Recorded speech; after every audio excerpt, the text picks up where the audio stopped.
ओम दुम दुर्गाये नमः। द्वितीयो अध्यायः। देवताओं के तेज से देवी का प्रादुर्भाव और महिषासुर की सेना का वध। ऋषि कहते हैं, पूर्व काल में देवताओं और असुरों में पूरे 100 वर्षों तक संग्राम युद्ध हुआ था। उसमें असुरों का स्वामी महिषासुर था और देवताओं के नायक इंद्र थे। उस युद्ध में देवताओं की सेना महाबली असुरों से परास्त हो गई। संपूर्ण देवताओं को जीतकर महिषासुर इंद्र बन बैठा।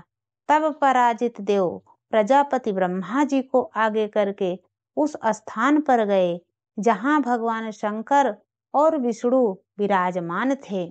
देवताओं ने महिषासुर के पराक्रम तथा अपनी पराजय का यथावत वृतांत उन दोनों देवेश्वरों से विस्तार पूर्वक कह सुनाया। वे बोले, भगवान, महिषासुर सूर्य, इंद्र, अग्नि, वायु, चंद्रमा, यम, वरुण तथा अन्य देवताओं के भी अधिकार छीनकर स्वयं ही सबका अधिष्ठाता बना बैठा है। उस दुरात्मा महिष ने समस्त देवताओं को स्वर्ग से निकाल दिया है।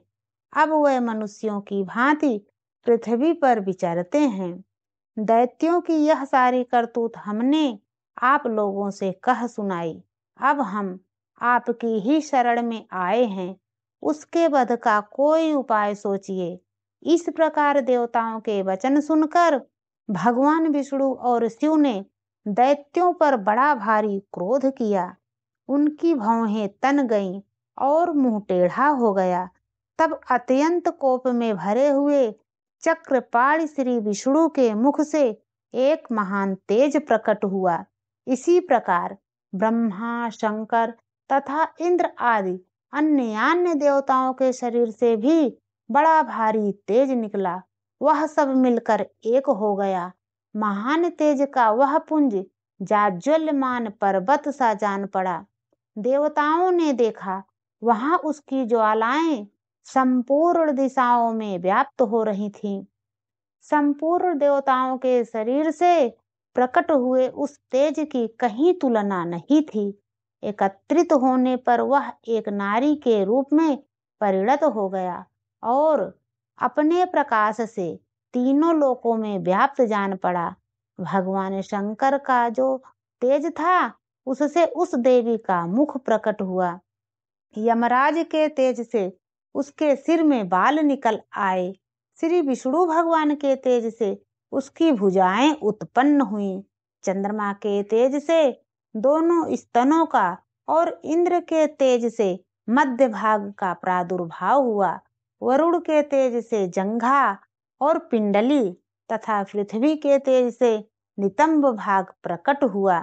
ब्रह्मा के तेज से दोनों चरण और सूर्य के तेज से उनकी अंगुलियां हुईं। वसुओं के तेज से हाथों की अंगुलियां और कुबेर के तेज से नासिका प्रकट हुई। उस देवी के दांत प्रजापति के तेज से और तीनों नेत्र अग्नि के तेज से प्रकट हुए थे। उसकी भौहें संध्या के और कान वायु के तेज से उत्पन्न हुए थे।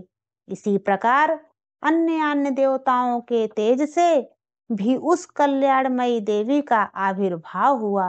तदंतर समस्त देवताओं के तेज पुण्य से प्रकट हुई देवी को देखकर महिषासुर के सताए हुए देवता बहुत प्रसन्न हुए। पिनाकधारी भगवान शंकर ने अपने शूल से एक शूल निकालकर उन्हें दिया। फिर भगवान विष्णु ने भी अपने चक्र से चक्र उत्पन्न करके भगवती को अर्पण किया। वरुण ने भी शंख भेंट किया। अग्नि ने उन्हें शक्ति दी और वायु ने धनुष तथा बाण से भरे हुए 2 तरकस प्रदान किए। सहस्त्र नेत्रों वाले देवराज इंद्र ने अपने वज्र से वज्र उत्पन्न करके दिया और ऐरावत हाथी से उतारकर एक घंटा भी प्रदान किया। यमराज ने काल दंड से दंड, वरुण ने पास, प्रजापति ने स्फटिक की माला तथा ब्रह्मा जी ने कमंडल भेंट किया। सूर्य ने देवी के समस्त रोमकूपों में अपनी किरणों का तेज भर दिया। काल ने उन्हें चमकती हुई ढाल और तलवार दी। क्षीर समुद्र ने उज्ज्वल हार तथा कभी जीर्ण न होने वाले 2 दिव्य वस्त्र भेंट किए।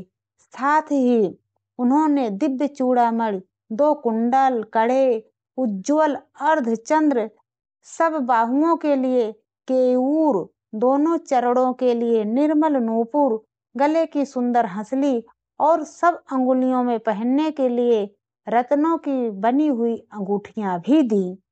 विश्वकर्मा ने उन्हें अत्यंत निर्मल फरसा भेंट किया। साथ ही अनेक प्रकार के अस्त्र और अभेद्य कवच दिए। इनके सिवा मस्तक और वक्ष स्थल पर धारण करने के लिए कभी ना कुंभलाने वाले कमलों की मालाएं दी। जलधि ने उन्हें सुंदर कमल का फूल भेंट किया। हिमालय ने सवारी के लिए सिंह तथा भांति भांति के रत्न समर्पित किए। धनाध्यक्ष कुबेर ने मधु से भरा पान पात दिया तथा संपूर्ण नागों के राजा शेष ने, जो इस पृथ्वी को धारण करते हैं, उन्हें बहुमूल्य मणियों से विभूषित नागहार भेंट दिया। इसी प्रकार अन्य देवताओं ने भी आभूषण और अस्त्र शस्त्र देकर देवी का सम्मान किया। तत्पश्चात उन्होंने बारंबार अट्ठास पूर्वक उच्च स्वर से गर्जना की। उनके भयंकर नाद से संपूर्ण आकाश गूंज उठा। देवी का वह अत्यंत उच्च स्वर से किया हुआ सिंहनाद कहीं समा न सका। आकाश उसके सामने लघु प्रतीत होने लगा। उससे बड़े जोर की प्रतिध्वनि हुई, जिससे संपूर्ण विश्व में हलचल मच गई और समुद्र कांप उठे, पृथ्वी डोलने लगी और समस्त पर्वत हिलने लगे। उस समय देवताओं ने अत्यंत प्रसन्नता के साथ सिंहवाहिनी भवानी से कहा, देवी तुम्हारी जय हो। साथ ही महर्षियों ने भक्ति भाव से विनम्र होकर उनका स्तवन किया। संपूर्ण त्रिलोकी को क्षोभग्रस्त देख दैत्यगण अपनी समस्त सेना को कवच आदि से सुसज्जित कर हाथों में हथियार ले सहसा उठकर खड़े हो गए। उस समय महिषासुर ने बड़े क्रोध में आकर कहा, यह क्या हो रहा है। फिर वह संपूर्ण असुरों से घिरकर उस सिंहनाद की ओर लक्ष्य करके दौड़ा और आगे पहुंचकर उसने देवी को देखा, जो अपनी प्रभा से तीनों लोकों को प्रकाशित कर रही थीं। उनके चरणों के भार से पृथ्वी दबी जा रही थी।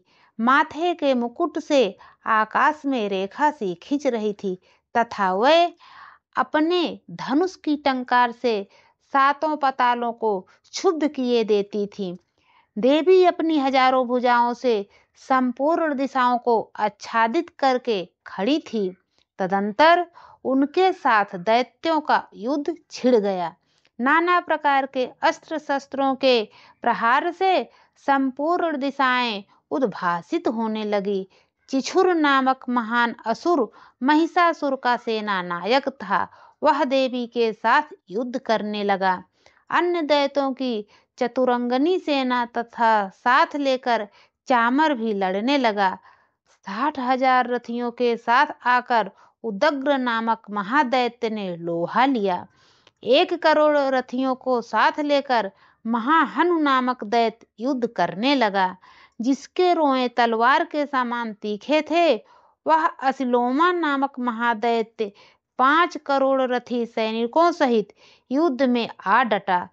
60 लाख रथियों से घिरा हुआ वास्कल नामक दैत्य भी उस युद्ध भूमि में लड़ने लगा। परिवारित नामक राक्षस हाथी सवार और घुड़सवारों के अनेक दलों तथा 1 करोड़ रथियों की सेना लेकर युद्ध करने लगा। बिडाल नामक दैत्य 5 अरब रथियों से घिरकर लोहा लेने लगा। इनके अतिरिक्त और भी हजारों महादैत्य रथ, हाथी और घोड़ों की सेना साथ लेकर वहां देवी के साथ युद्ध करने लगे। स्वयं महिषासुर उस रणभूमि में कोटि कोटि सहस्त्र रथ, हाथी और घोड़ों की सेना से घिरा हुआ खड़ा था।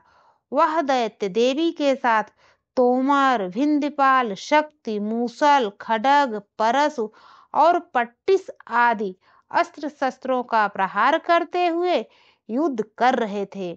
कुछ दैत्यों ने उन पर शक्ति का प्रहार किया, कुछ लोगों ने पांस फेंके तथा कुछ दूसरे दैत्यों ने खड्ग प्रहार करके देवी को मार डालने का उद्योग किया। देवी ने भी क्रोध में भरकर खेल खेल में ही अपने अस्त्र शस्त्रों की वर्षा करके दैत्यों के समस्त अस्त्र शस्त्र काट डाले। उनके मुख पर परिश्रम या थकावट का रंच मात्र भी चिन्ह नहीं था।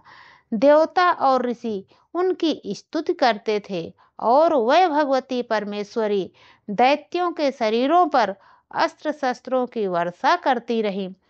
देवी का वाहन सिंह भी क्रोध में भरकर गर्दन के बालों को हिलाता हुआ असुरों की सेना में इस प्रकार विचरने लगा मानो वनों में दावानल फैल रहा हो। रणभूमि में दैत्यों के साथ युद्ध करती हुई अंबिका देवी ने जितने निःश्वास छोड़े वह सभी तत्काल सैकड़ों हजारों गणों के रूप में प्रकट हो गए और परशु, भिंदीपाल, खड्ग तथा पट्टिस आदि अस्त्रों द्वारा असुरों का सामना करने लगे। देवी की शक्ति से बढ़े हुए वह गण असुरों का नाश करते हुए नगाड़ा और शंख आदि बाजे बजाने लगे।